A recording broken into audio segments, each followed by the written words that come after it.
नमस्कार दोस्तों, मैं एक बार फिर हाजिर हूँ एक और वीडियो के साथ। महाभारत का युद्ध जो वर्तमान हरियाणा राज्य के कुरुक्षेत्र में लड़ा गया, मानव इतिहास में अब तक लड़े गए सबसे भयावह युद्धों में से एक माना जाता है। धर्म ग्रंथों के अनुसार यह युद्ध इतना विनाशकारी था कि केवल 18 दिनों तक चलने के बावजूद इसमें लगभग 80% भारतीय पुरुष आबादी की मृत्यु हो गई। महाभारत ग्रंथ के 1/4 से अधिक हिस्से में मात्र इस युद्ध का वर्णन है। आप देख रहे हैं हमारा चैनल ज्ञान बुलेटिन। आज के वीडियो में हम आपको महाभारत के बाद हुई 9 बड़ी घटनाओं के बारे में बताने जा रहे हैं, तो बने रहिए हमारे वीडियो के अंत तक। महाभारत युद्ध के परिणाम स्वरूप पांडव संख्या में कम होने के बावजूद जीत गए और कौरव संख्या में पांडवों से कहीं अधिक होने के बावजूद भी हार गए। इसका कारण उनके कर्म को माना गया, नीति और अनीति की राह पर चलने को माना गया, विधि के विधान के पक्ष और विपक्ष में खड़े होने को माना गया। पांडव युद्ध जीत गए और श्री कृष्ण ने पांडवों में सबसे बड़े भाई युधिष्ठिर का राज तिलक करा दिया। फिर इनका अंत कैसे हुआ? जिनका राज तिलक स्वयं भगवान के हाथों से हुआ हो, उनका विनाश कैसे हुआ? क्या हुआ जब हस्तिनापुर की राजगद्दी पांडवों के हाथ में आ गई? पांडवों ने हस्तिनापुर पर कब तक शासन किया? वे आखिर कैसे मर गए या वास्तव में उनकी हत्या कर दी गई?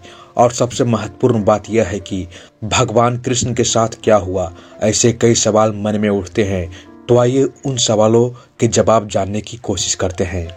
राज तिलक और शाप का संबंध। कुरुक्षेत्र का युद्ध जीतने के बाद पांडवों को हस्तिनापुर का शासन मिला। युधिष्ठिर को हस्तिनापुर का महाराज बनाया गया, लेकिन दूसरी तरफ गांधारी एक दुखी त्रस्त महिला के रूप में विलाप कर रही थी, अपने 100 पुत्रों की मृत्यु का शोक मना रही थी। जब युधिष्ठिर को सिंहासन सौंप दिया गया और श्री कृष्ण का हस्तिनापुर से विदाई लेने का समय आया, तब वह गांधारी के पास गए और गांधारी ने श्री कृष्ण को उनके वंश का अंत होने का शाप दे दिया। पांडवों का राजकाज। जानकारी के अनुसार महाभारत के बाद हस्तिनापुर पर पांडवों ने 36 वर्षों तक शासन किया। इस बीच गांधारी का शाप अपना असर दिखाने लगा और श्री कृष्ण की नगरी द्वारका में एक अशुभ घटना घटी।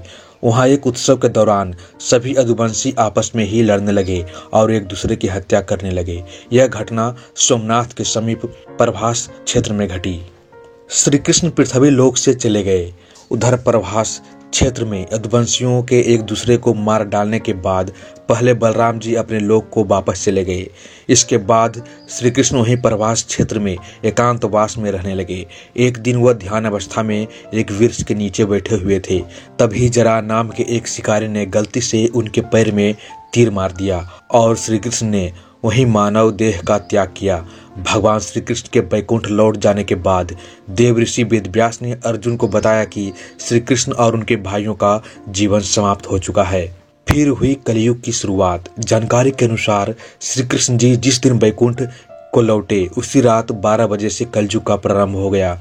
वेदव्यास जी से श्री कृष्ण के प्रयाण की सूचना मिलने पर युधिष्ठिर अपने परपौत्र परीक्षित का राज तिलक करते हैं, फिर अपने सभी भाइयों और द्रौपदी के साथ हिमालय की ओर चले जाते हैं। महाभारत के अनुसार हिमालय से वह स्वर्ग चले जाते हैं और इस यात्रा में कुत्ते के रूप में आए यमदेव उनका मार्गदर्शन करते हैं। इस यात्रा का परिणाम क्या हुआ? जैसे जैसे सभी पांडव हिमालय पर ऊपर की तरफ चढ़ते हैं, वे एक एक कर गिरने लगते हैं और उनकी आत्मा उनका शरीर छोड़ने लगती है। यह क्रम द्रौपदी के साथ शुरू होता है और भीम की मृत्यु पर समाप्त हो जाता है। उनकी मृत्यु का कारण उनकी इच्छाओं, आकांक्षाओं और उनके गर्भ के कारण होने वाली परेशानियों से जुड़े हुए थे।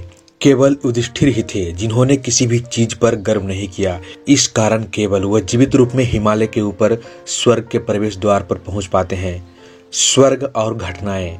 स्वर्ग के प्रवेश द्वार पर भगवान यम कुत्ते के रूप को त्याग कर अपने असली रूप में आ जाते हैं और युधिष्ठिर को स्वर्ग में प्रवेश करने देने से पहले उन्हें नरक में ले जाते हैं। नरक में युधिष्ठिर अपने भाइयों और द्रौपदी को अपने पाप स्वीकार करते हुए देखते हैं, तो उन्हें उनके पापों से मुक्ति दिलाते हैं। इसके बाद भगवान इंद्र युधिष्ठिर को स्वर्ग ले जाते हैं और उनसे वादा करते हैं कि उनके भाई और द्रौपदी भी जल्द स्वर्ग में स्थान ले लेंगे। द्वापर के बाद क्या हुआ? महाभारत के सबसे महत्वपूर्ण पात्र भगवान श्री कृष्ण और पांडवों ने इस तरह नश्वर संसार को छोड़ दिया। इसके बाद कलयुग की शुरुआत हुई, जो अभी तक चल रहा है।